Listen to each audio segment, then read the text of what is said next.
There's a new player rising fast that you're going to hear a lot about in the coming years. His name is Hans Niemann. He's an American player. He's 18 years of age, and he became a grandmaster about a year and a half ago, but he is already knocking on the door of 2,700. His current live rating as of the recording of this video is 2678, and he just won a huge tournament.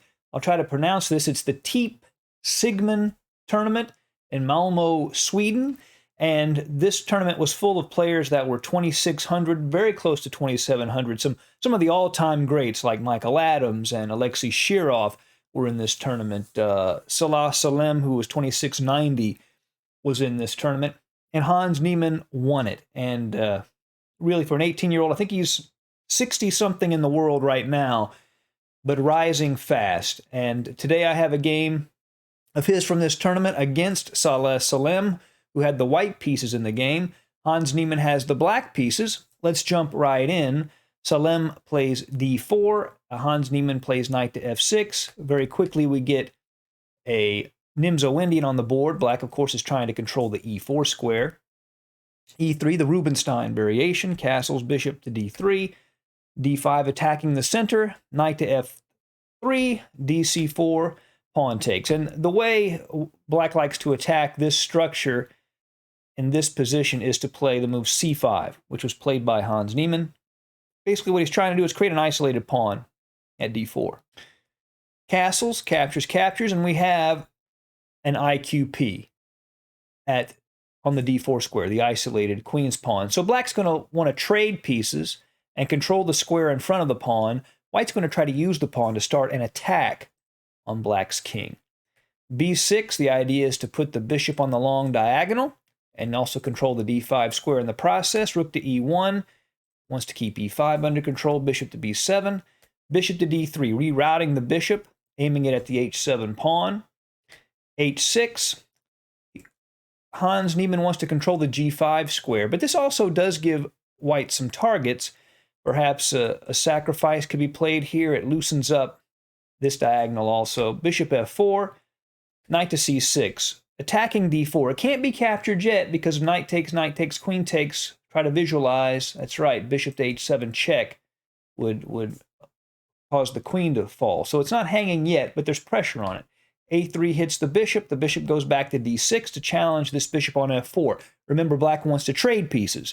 He wants to get into an endgame where the isolated queen's pawn is a real weakness and a target. Bishop to e5, saying you can trade the piece, but if you do so, I'm going to get a pawn on e5 and get some space. The bishop goes back to e7. Queen to e2, knight takes bishop, pawn takes, and then knight to d5. So now the structure has changed. White has this pawn on e5, which does give him space, but Hans Niemann has really well placed pieces, control of the light squares along this diagonal. So white is going to have to attack, and fairly quickly, because if he doesn't, black's better placed pieces are going to really shine. At the moment, black threatens to play the knight f4, hitting the queen and the bishop. Queen to e4, the simple threat of mate, of course, which is blocked with the move g6, and then knight to b5. Salem does not want Hans Niemann to trade off that knight on c3 and create weaknesses in the position. Knight to b5, bishop to c5. This knight can go to d6 or d4. Rook a to d1, centralizing, and now h5. Hans Niemann wants to keep the queen from landing on the g4 square. Rook to d2, queen to e7, and now he could have played knight b to d4. That might have been a little bit better. But Salem, recognizing that black has better pieces and the better long-term perspective here, decides to go all in on the attack, which he has to do. He sacrifices a pawn to get Hans Niemann's dark squared bishop off of the board. He plays the knight into d6. So bishop takes, knight, pawn takes, queen takes. So now the dark squared bishop is off the board, but Hans Niemann is up a pawn. But he's got to worry. He does have all these dark squared weaknesses around his king. Knight to e5, of course, just threatening to sacrifice on the g6 square. Knight takes g6, pawn takes, queen takes would just be mate. So Hans Niemann plays the move queen to e7. If he had tried to block it with f5, then after queen to h4, his king side is just too weak. So queen to e7 sets up a defense that if white were to play knight to g6, for example, then after pawn takes, queen g6, queen g7, king h8, or excuse me, queen to e6 check, king h8, and black is actually just winning here. Because despite the fact that Hans Niemann's king would have no pawn cover, and Salem's does, it's actually white's king that's in huge trouble. The threat of knight to f4, and everything just converges on this g2 square. And the rooks can come over, and black would have a huge winning position here. So instead, Salem plays bishop to c4, hitting the knight. Queen to g5 was played. King to g7 was also a good option to help control that square. After queen to g5, Salem plays rook to d3. He wants to bring the rook in for an attack on the king. And the game is still very much up in the air. Who's going to, will white's attack win out, or will black long-term prospects win?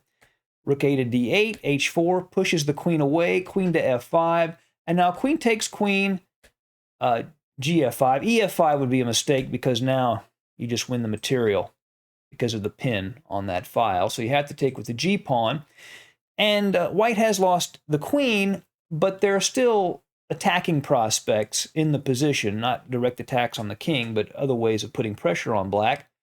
Rook to d1. Now king to g7. Black is more active. His king is about to enter into the play. And I would say Hans Niemann does have a slight edge here. Bishop to b5. He could have taken on d5. But it's a tricky position even still. He plays bishop to b5. What he's trying to do, he doesn't want black's king to come here, because if it does, then he can play knight to d7, forking the king and the rook. But Hans Niemann says, well, you know what? I actually don't mind if he does that. I think I'm better even after that move. I'd rather have that knight at e5 that's well placed off of the board, and the rook gone. So he plays king to f6 and allows the fork. He immediately captures the knight, bishop takes, and now this powerful move. This is what makes it all work for him, and we saw this in a variation earlier. Knight to f4, unleashing the bishop onto g2, the knight onto g2, and of course hitting the rook at d3, and this gives him ample compensation. He's got a knight and a pawn for a rook, and his king is better placed, and he has the better position. The rook goes into d6, now bishop g2, and the material is equal. He'd like to just play this bishop back here, play the rook over, deliver check, and give white's king a hard time. The bishop comes to c6 to challenge that bishop that's on g2.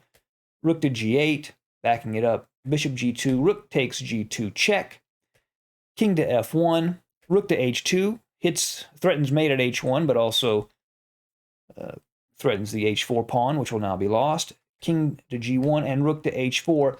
And now Hans Niemann even has a material advantage. He has a knight and 3 pawns in exchange for the rook. He also just still has a better position. Salem plays rook to d7, rook to g4 check, king to h1, knight to h3. Now Hans Niemann is going to put a lot of pressure, not only on the king, but also on this f2 pawn in the coming moves. Rook 1 to d2 to defend the f2 pawn. The knight goes back to g5, wants to put some control over the f3 square. Rook 2 to d3 to control the f3 square. f4. What he would like to do is place this pawn on f3 and fix the f2 pawn in place, then play rook to g2, knight to h3, and just take that f2 pawn off of the board. Rook a7, f3, exactly what he's attempting to do there. Rook to b3, I don't think there's really much white can do to stop this plan at this point. e5, he's coming in, he wants to defend this pawn with the e-pawn. Rook takes b6 check and king to g7, and believe it or not, 2690 rated Grandmaster Saleh Salem resigns in this position. Black's attack is simply decisive. Let's look at a couple of moves that might have happened as the game continued. Say rook to b4, trying to trade off that rook. Then e4, completely locking that f3 pawn in place. Rook to d7 to help defend the back rank, or maybe defend the pawn on d2. Rook to g2 hits the pawn at f2. Rook to d2 would defend the pawn. But then after e3, the pin along that rank, along with the fact the pawn is hitting the rook, would simply end things. And if instead he plays rook to d1, then just knight to h3. And there's no way to stay in the game. After rook to f1, f5 locks this entire structure in place. After a4, knight to f2 check, he would be forced to give up the rook, and this is an easily winning position. In fact, the computer says this is mate in 16 here, but obviously I'm not going to go through that. Anyway, it's a very impressive game from Hans Niemann, and we're going to be hearing a lot more about this young man, almost 2,700 at the age of 18. Thank you for joining us at Chess Talk. See you again soon. Bye.